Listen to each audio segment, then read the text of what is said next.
ఇదంతా నా వల్లే జరిగింది. కళ్ళు మూసినా తెరిచిన చంద్రికనే కనిపిస్తుంది. Watch our web series Constable Kanakam Season 2 streaming now on ETV Win app.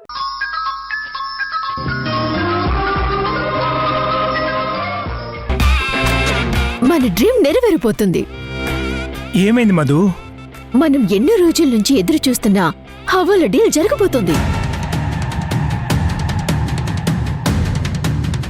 ఎలాగూ ఎవిడెన్స్ లేవు కాబట్టి ప్రాజెక్ట్ ఫ్రాడ్ చేసినందుకు, ఆ మోహన్ సూసైడ్కి కారణమైనందుకు మీ తమ్ముడికి శిక్ష తప్పదు. ఇంక మనకి ఏ ప్రాబ్లం ఉండదు. ఈసారైనా నా మాట విను మధు. ఏ విషయంలో? ఆ డబ్బు విషయంలో. మన షేర్ మనకు రాగానే నువ్వు, నేను, ఆరాధ్య ఇక్కడి నుంచి ఎక్కడికైనా దూరంగా వెళ్ళిపోదాం. తేజ ఏంటి రోజుకొక రకంగా మారుతున్నాడు? ముందు హవాలా డీల్ అయితే ఆ తర్వాత మనం ఇక్కడి నుంచి వెళ్ళిపోయే ప్లాన్ చేద్దాం. అనుకోగాని అన్నీ అయిపోవు తేజ. ఈసారి అవ్వాలి మధు, అయ్యి తీరాలి.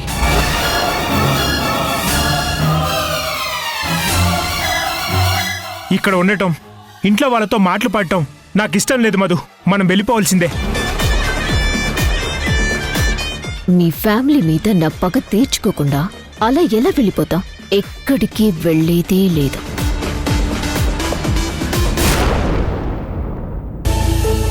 ఇది నిజంగా గుడ్ న్యూస్ సింధు. నువ్వు చెప్పినట్టుగా అంతా జరిగితే యష్ బయటికొచ్చినట్టే. ఈ అవకాశాన్ని మనం వదులుకోకూడదు అత్తయ్య. మా కోతి మావయ్యని, ఆ మధుని ఏమార్చి ఎవిడెన్స్లు సంపాదించాలి. వాళ్ళని ఏదో ఒక విధంగా ట్రాప్ చేసి రెడ్ హ్యాండెడ్గా డబ్బులతో పాటు వాళ్ళని కూడా పోలీసులకి పట్టించాలి. అప్పుడే మనం యష్ని నిర్దోషిగా కేసు నుంచి బయటికి తీసుకురాగలం. నువ్వు తలుచుకుంటే జరుగుతుంది సింధు. ఇదే మనకున్న లాస్ట్ ఛాన్స్. ఈ ప్లాన్ పర్ఫెక్ట్గా వర్కౌట్ అవ్వాలంటే నాకు మీ హెల్ప్ కావాలి మావయ్య. చెప్పమ్మా, ఎలాంటి హెల్ప్ అయినా సరే చేస్తాను. మనం ఏం చేయాలంటే,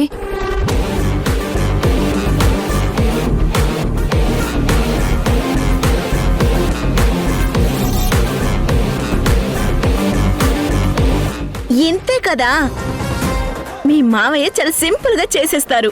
ఏం చంద్ర? చేసేస్తాను. అవుందాము, ఏం చేసైనా సరే యష్ని బయటికి తీసుకుని వచ్చేద్దాం.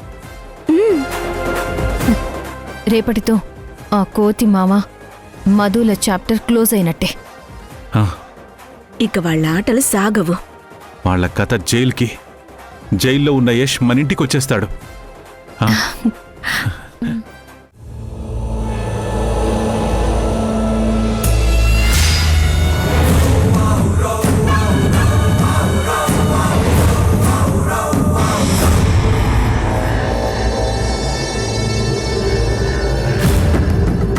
రేయ్ అన్నా.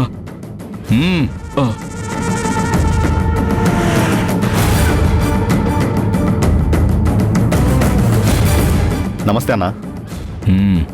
కూర్చో.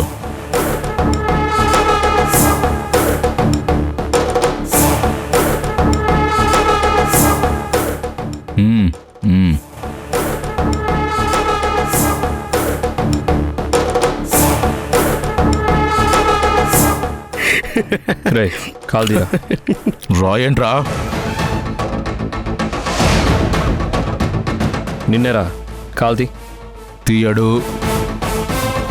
రేయ్ కాల్తీ.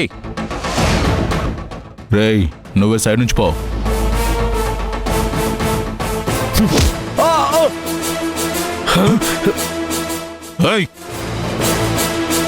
మావన్నే కొడతావారా? నీ లక్కు బాగుండి నిన్న మిస్ అయ్యావు. ఇవాళ మిస్ అవ్వవు.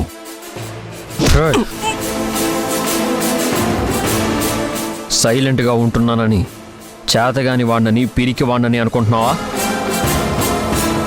నా మీద కొన్ని ఫ్యామిలీ బాధ్యతలున్నాయి. నేను బయటికి వెళ్ళి నన్ను నమ్ముకున్న వాళ్ళకి న్యాయం చేయాల్సిన పనుంది.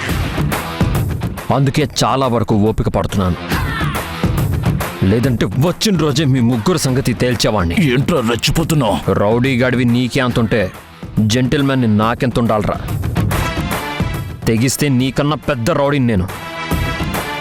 నీ బాస్ గాడు నాడే, ఆ మారుతిరావుకి చెప్పు, ఏం చేసినా సరే నేను తప్పు చేసినట్టుగా కోర్టులో ఒప్పుకోనని. ఏం చేసుకుంటాడో చేసుకోమను.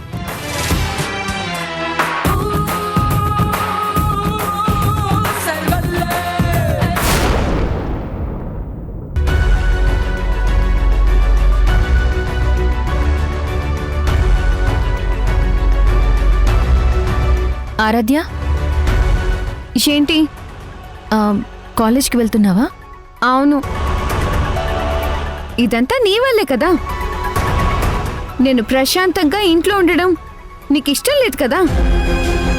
అందుకే నానమ్మ చేత తేజకి చెప్పించి నేను కాలేజ్కి వెళ్ళేలా చేశావు.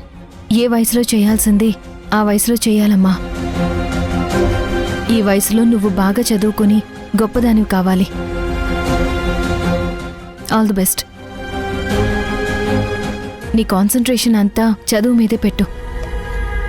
నీకోసం ఒక గిఫ్ట్ తీసుకో.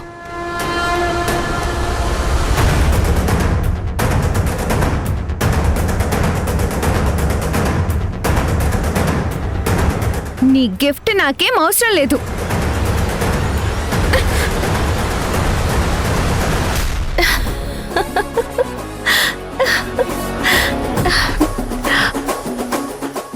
ఎందుకు నవ్వుతున్నావు? ఆ బాక్స్లో ఏ గిఫ్ట్ లేదు. నేను గిఫ్ట్ ఇస్తే ఇలాగే విసిరేస్తావని నాకు బాగా తెలుసు. నీ గురించి నాకంటే ఇంకెవరికి తెలుస్తుంది చెప్పు? అది తెలిసి కూడా నీకెలా డైరెక్ట్గా ఇస్తాను? ఆగారాధ్య.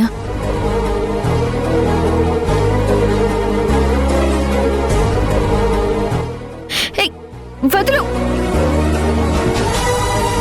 నాకు నువ్వు ఇచ్చే వాచ్ వద్దు. తీసే. నీకే చెప్పేది, వదులు. సింధు, నా చెయ్యి వదులు. ఇది మీ అమ్మ వాచ్.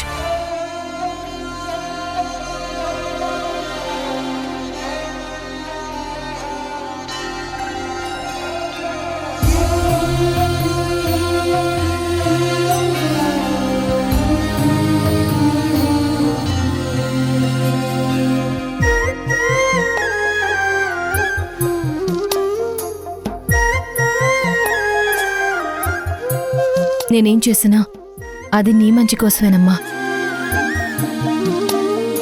నువ్వు బాగుండాలని నేనెప్పుడు కోరుకుంటాను. మీ అమ్మ నేను ఎప్పుడూ నీతోనే ఉంటాం. జాగ్రత్తగా వెళ్ళిరామ్మా.